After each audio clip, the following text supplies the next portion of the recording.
Success and growth in business can be achieved by employing innovation in the delivery of products and services. Getting ahead means knowing how to produce, package, and deliver, not only at the best quality, but also at the best price. And surely we can do more of that. Hi there, thanks for joining us for this edition of Jamaica Magazine. I am Theodore Henry. In today's show, the Transport Authority is regulating public transportation. Plus, what you need to know about Zika. Later, our news of the week. So stay with us for these and more coming after these messages.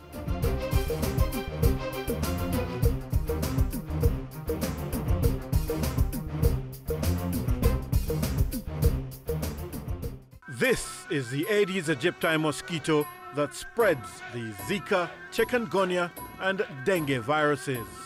Search for its breeding sites and destroy them.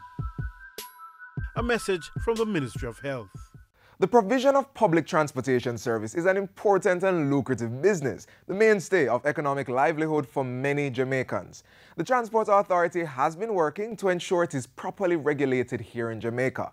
And in this next feature, we explore how the agency does that.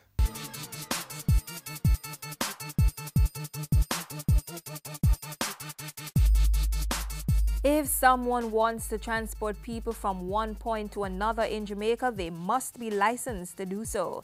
The same applies for the transport of goods. One agency, the Transport Authority of Jamaica, is responsible for managing and issuing all those licenses. Transport Authority is doing everything to ensure that there are adequate supply of licensed operators in the country. We constantly do our surveys, and we ask you to let us know where there are underserved routes. We will get our research department to do the work and issue the required license for those underserved routes. Operators of public passenger vehicles, PPVs, must possess a route taxi or hackney carriage license if they want to transport up to 10 persons on Jamaican roads. Stage, express, or contract carriage licenses are awarded to vehicles with seating capacity of no less than 11. The Transport Authority also licenses commercial motor cars as either private carriers or public carriers used to move goods. For easy identification and public safety, the Transport Authority mandates that public transport vehicles and operators display certain identifiers. Route and hackney carriage taxis are required to have a checkered strip along the sides of the vehicles running from back to front and a globe displaying the word taxi on the roof. The strip, in the case of route taxi, it is a black and white checkered strip running down each side of the vehicle, from the front right to the back. In the case of the hackney carriage taxis, it's a black and yellow checkered strip. Public passenger vehicles are most visibly identified by their red PPV license plates, Transport Authority stickers, Transport Authority driver IDs displayed in the vehicles, and Transport Authority badges worn by operators. In keeping with the authority's regulations, taxis are not permitted to use terminals designated for use by buses only. The rules also require that stage and express carriage buses display the origin and destination of the journey for which they are licensed at the front and rear of the vehicles. Contract carriage operators, meanwhile, can only transport individuals covered under their contract with a particular individual, group, or organization. For the safety of the motoring public, the Transport Authority also stipulates certain minimum age requirements for public passenger vehicles. Vehicles, cars, 10 years are allowed. If the vehicle is over 10 years, then it must carry out what is known as a structural safety report to be allowed in the public transport system. For buses, it's 15 years. And over that, you require a structural safety report. For the coaches, the bigger buses, then it's 25 years. Public passenger vehicle PPV licenses are temporary, and operators must reapply at the expiration date, generally March 31 of the particular year. For stage carriages and express carriages, a license goes for 3 years. For a hackney carriage, contract carriage and route taxi, it's annually. Public transport operators can be prosecuted or fined for operating without a valid road license. Passengers, too, may find themselves in legal trouble. In order to ensure the safety of commuters, the authority conducts regular spot checks on PPV operators, checking for breaches of the rules. It is against the law to have heavy tints on PPVs. Vehicles with inappropriate audio and visual materials. Graphics, wordings, and other markings made on public passenger vehicles without the approval of the Transport Authority also constitute an offense for which operators can be prosecuted or fined. So too is the non-completion of routes that they have been licensed to service. Members of the public are encouraged to report illegal activities to the authority by sending evidence to customer care at ta.org.jm or call toll-free at 1-888-991-5687. Operators in breach of the law could have their licenses suspended, revoked, or not renewed. To avoid such drastic measures, though, the Transport Authority is working with the Heart Trust NTA to train operators and assist them to be more professional. We have a program with about 5 major modules to include understanding the law, understanding the Road Traffic Act and the Transport Authority legislation, resolution, and basic maintenance of their vehicles. To ensure there is sufficient legal public transportation, in late 2015, the authority reopened 438 routes across the island, most of which were for route taxis. The Transport Authority, regulating with vision. For more information, contact them at 119 Maxfield Avenue, Kingston 10, any of the regional offices in Montego Bay, Mandeville, or Tower Isle, St. Mary, or the sub-offices in St. Margaret's Bay and Swansea, Clarendon.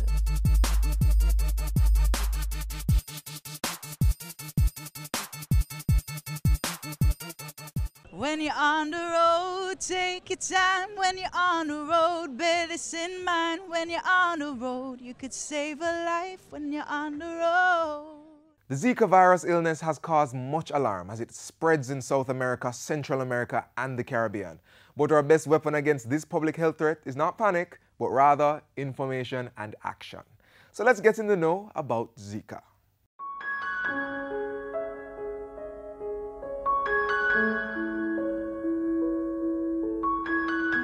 Zika is a disease caused by a virus transmitted by the Aedes aegypti mosquito. The virus was first isolated in 1945 during a study of wild yellow fever in a rhesus monkey in the Zika forest in Uganda. It was isolated in humans in 1952 and detected in human blood samples 16 years later. Over the years, there have been outbreaks of Zika virus fever in Africa, Southeast Asia, and the Pacific Islands, and more recently in the Americas. Jamaica had one case, its first in late January 2016, reported in a young child who had recently traveled overseas. The Zika virus is spread when a female Aedes aegypti mosquito gets infected by feeding on someone with the virus and later transferring it to the other people it bites. This breed of mosquito is common in Jamaica and is also a vector for dengue and chikungunya. Recent information has suggested that Zika may also be spread through sexual contact, though rare. Symptoms of Zika are similar to those of dengue and chikungunya. They commonly include fever, rash, joint pain, and red eyes. Other symptoms are muscle pain, headache, pain behind the eyes, and vomiting. Zika symptoms are usually mild, lasting from several days to a week, and most severe cases are usually linked to persons with other pre-existing conditions. We are clear that infants, the elderly, and persons with non-communicable diseases such as diabetes, arthritis, and so on, compromised immune systems, are at greater risk for more symptoms, and so we urge that special effort be made to protect this group in particular. To date, no deaths attributed to Zika virus infection have been reported in any of the outbreaks. But we certainly recognize that other complications like Guillain-Barré syndrome may be present, and we are equipped at this time to manage any such case that would be coming up in the near future. That complication, which is rare, occurs when the immune systems of infected persons make antibodies to try to destroy the virus, which then cross-reacts with proteins on nerve cells called dendrites, damaging these nerves. The only way now to treat that is to filter your blood from your own antibodies. We call it plasmapheresis. Tell your healthcare provider if you have recently traveled. It's a class 1 notifiable. They must notify us. It's a class 1 notifiable disease, so within 24 hours of suspecting, then they need to send forward that patient for blood work. Once the Ministry of Health is advised, that blood sample will be sent to the Caribbean Public Health Agency for lab testing free of cost to the patient. There is no vaccine to prevent or medicine to treat Zika, but the symptoms can be treated. This involves getting plenty of rest, drinking fluids to prevent dehydration, and taking medicines such as paracetamol to relieve fever and pain. Aspirin and other non-steroidal anti-inflammatory drugs should be avoided until dengue can be ruled out to reduce the risk of hemorrhage. First reported in Brazil, recent Zika outbreaks have been linked to increased cases of microcephaly in newborn babies whose mothers were infected early in their pregnancy. This is merely what they call a temporal association, so there's no scientific evidence at this time to suggest causation. And so there's a little that we know and a lot that we don't know. But based on the potential outcome of the child, microcephaly, significant brain damage, with subsequent loss of life possibly, and certainly a decreased quality of life, we think it's warranted to warn women to, if they can, prevent getting pregnant at this time. We'll review that as the information comes out. Women who are pregnant or planning to become pregnant are also urged to be vigilant against being bitten by mosquitoes. The World Health Organization is researching claims that mothers already infected with Zika can pass on the virus to their newborns around the time of birth. As for transmission through breastfeeding, there have been no such reports to date.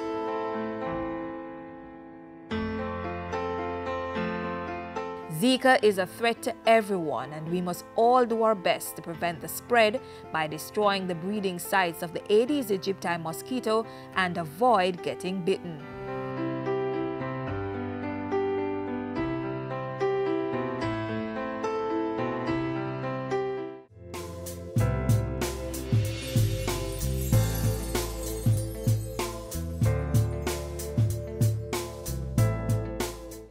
The Electoral Office of Jamaica is doing all the work necessary for the 2016 general elections to be carried out successfully. We'll tell you about some of the measures as well as your responsibility as a voter next.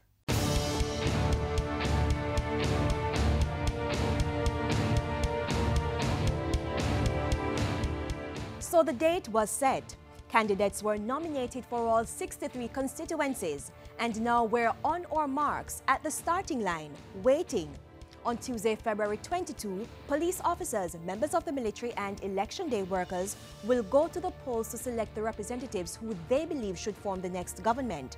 Then come Thursday, February 25, ordinary Jamaicans will follow suit. The Electoral Office of Jamaica has been very busy, dotting the I's, crossing the T's, ensuring that everything is in place to carry out general elections that are free and fair. My greatest concern going into the election at this point is the day before the election.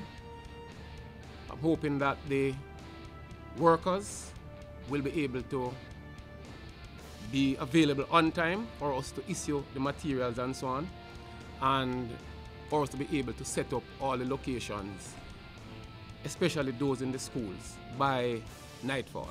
And for that reason, the Ministry of Education says on Wednesday, February 24, the day before the elections, all schools will be closed from midday so that election day workers can prepare the facilities. Principals of schools being used as polling stations should also ensure that all the rooms are cleared and cleaned, and the charts and teaching aids should be removed. To ensure election day workers are available on the day before the elections, I am urging employers to facilitate these workers by allowing them to leave early where possible, and again for them to apply for time off if they can. The workers will then be able to attend their briefings and collect supplies for the elections on Wednesday afternoon. That way, everything will begin smoothly on Thursday morning. 7 constituencies will use the electronic voter identification and ballot issuing system EVBIS.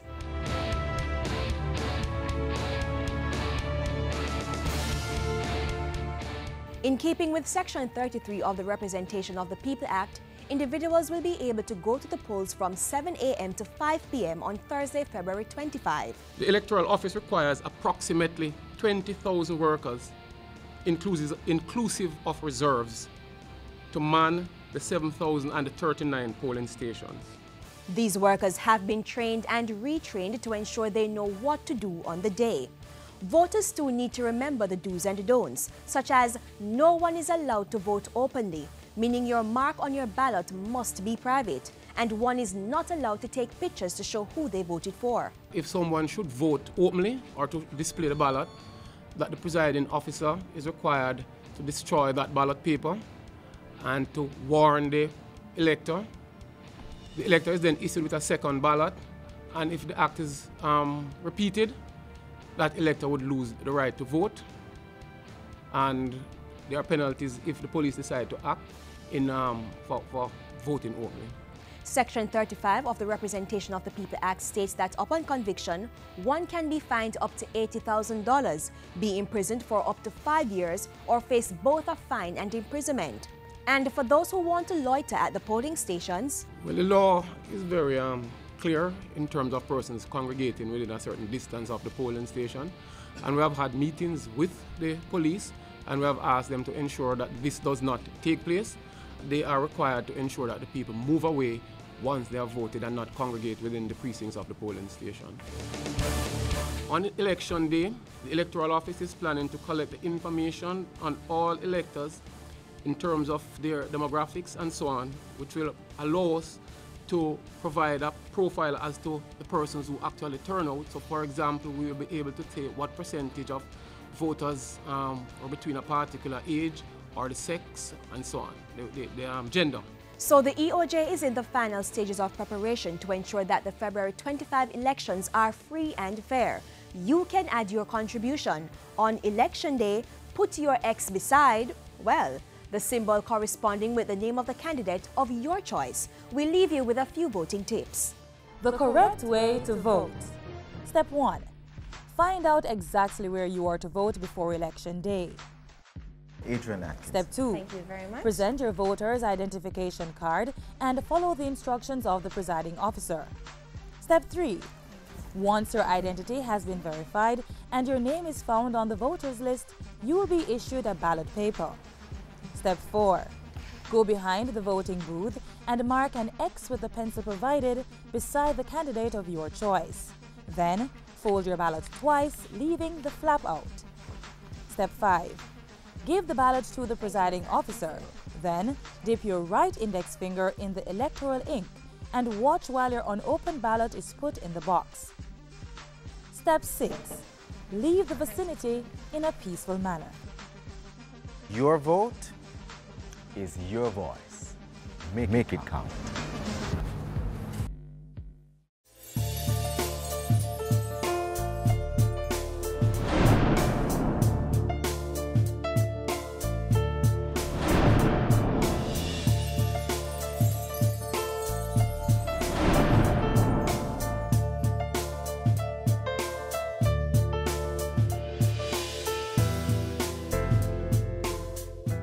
Jamaica, a logistics-centered economy. Global investors investing in mega projects. Special Economic Zone Act approved by Parliament. Jamaica is ready for increased global trade. Thousands of Jamaicans across the country, from high school to higher learning, trained in logistics management. More ships refueling in Jamaica and increased logistics operations in Jamaica. Capacity building for the business sector.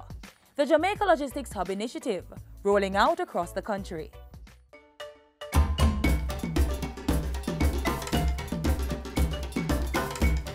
On the board this week, Women 25 to 54 years old are invited to come out and get free cervical cancer screening on Tuesday, February 23. The screenings will be offered at the St. Mark's Anglican Church Hall in Mandeville, spearheaded by the Southern Regional Health Authority's Non-Communicable Disease Prevention and Control Team. The day's events begin with a march through the town at 8:30 a.m., followed by an opening ceremony at 10 a.m. The public is being advised that all schools should be closed on Wednesday, February 24 at 12 noon to facilitate preparation for Election Day activities. Schools will remain closed on Election Day, Thursday, February 25, whether or not they are designated polling stations. All schools should reopen on Friday, February 26. RS Productions and Judah Productions are inviting you to the None Like You book launch. It's on Saturday, March 5, start time 8 p.m. Venue, Just Salads, 9011 Phoenix Avenue, Kingston 10. Edutainment invites everyone to come out and support Poetry in Motion. It will be held on Sunday, February 28 at the Manchester Golf Club on Brumalia Road, Mandeville. The event will feature Barbara Gludon, Dean Fraser, Muta Baruka, and many others. Showtime, 6 p.m. The 5th annual Reggae Ground Nation continues at the Institute of Jamaica Lecture Hall on February 21 and 28. Come out for the presentations, stay for the performances. The event is free and starts at 2 p.m. The Ministry of Health is reminding citizens to continue to search in and around their homes and general environment for mosquito breeding sites and destroy them. Organize cleanup campaigns and use repellents, nets, and proper clothing to protect against mosquito bites. For more information, contact 1-888-1-LOVE. That's 1-888-663-5683 or 663-7914. You can also visit your parish health department or the Ministry of Health website at moh.gov.jm. And that's all for our community notices today. Send us your events for broadcast on the JIS Community Notice Board. Call 922-86802 or send an email to cbishop@jis.gov.jm.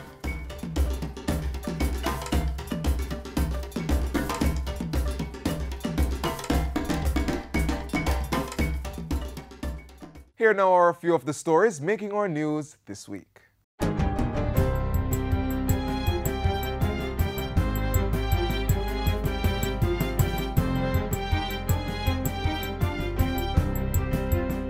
Hi there, I'm Simone Wolf with your JIS News of the Week. Health Minister Horace Daly has signed a $63 million contract to carry out additional improvement works at the Isaac Barron Center of Excellence in Golden Grove, St. Thomas. This second phase of the project will include major construction as well as drainage and electrical works. We will have an upgrade to the maternal and child health department, the recommissioning of an operating theatre, and the provision of a mobile X-ray unit. Several private sector health professionals have benefited from a series of Zika virus training sessions put on by the Ministry of Health. They addressed issues such as how to respond to ZIKV cases and clinical management of the virus. Effective April 1, the Students' Loan Bureau will charge interest on the reducing loan balances for new and returning students, which will result in them paying about 20% less in interest charges. Student Loan Bureau is able to satisfy approximately 93% of total applications received for the current academic year. The Bureau will disburse more than $4 billion, close to $5 billion in loans to approximately 12,500 beneficiaries. Ground has been broken to build a new early childhood facility catering to children with learning disabilities. It will be built on the campus of the Sir Clifford Campbell Primary School in Westmoreland and should be opened for the start of the new academic year in September. A memorandum of understanding has also been signed between the Ministry of Education and Rock House Foundation to facilitate the project. 159 students, along with staff of the Holy Family Primary and Infant School, are the proud beneficiaries of an $8.9 million upgraded infant department. The Jamaica Social Investment Fund provided the bulk of the funding, while the community contributed $2.6 million. We can all feel proud and comfortable that the students and their education and their environment has been protected.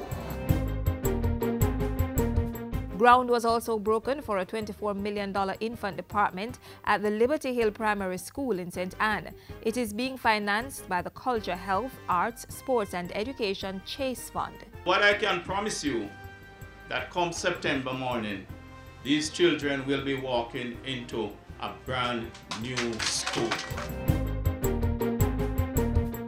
And a new infant department was officially opened at the Runaway Bay All-Age School recently to cater to students in and around the area. Runaway Bay's education is taking a big step up by the connectivity with the infant school. In other news, electricity has been made available to about 29 households in the Gillard community in St. Elizabeth. The National Energy Solutions NESOL directed the installation of 1.6 kilometers of cable and other works at a cost of nearly $7 million. This is number 137 extension that we are celebrating in Jamaica in terms of the extension of electrification to the length and breadth of Jamaica. Over 2,000 residents are finding it easier to travel between Limehall and St. Anne's Bay after the upgraded Limehall Road was recently reopened. I hope you'll use this opportunity now to expand your economic activity. Farmers, you're having good rains now. You can put in your crops and you can get into market very quickly. While residents of the Lindale housing scheme in St. Mary had their community road rehabilitated as a benefit of exceeding the targeted 80% compliance rate for property tax payments. If we can reward the citizens who are paying the taxes, then more and more will come on board and we'll eventually get a significant compliance from where we were. And so today I'm happy to note that we have been able to significantly do a lot of work, and hence Lindale Housing Scheme is one of the beneficiaries. And finally, the Ministry of Youth and Culture has provided culture passports to 100 wards of the state, giving them access to cultural sites, institutions and communities free of cost or at reduced rates. We have committed to produce 10,000 passports by 2017-2018. Thus far, we have produced just over 2,000, and those are now being disseminated to various schools. So there are a number of parishes so far that already the passports are in circulation. So it is happening. And those were some of the stories making news this week. I'm Simone Wolf.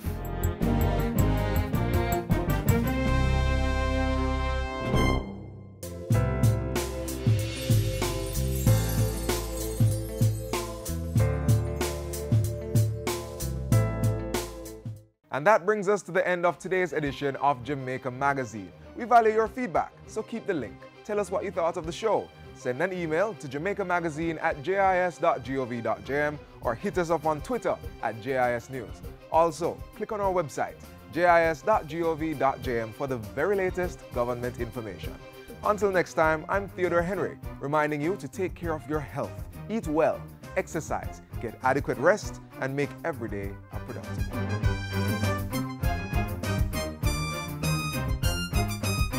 This has been a production of the Jamaica Information Service, the voice of Jamaica.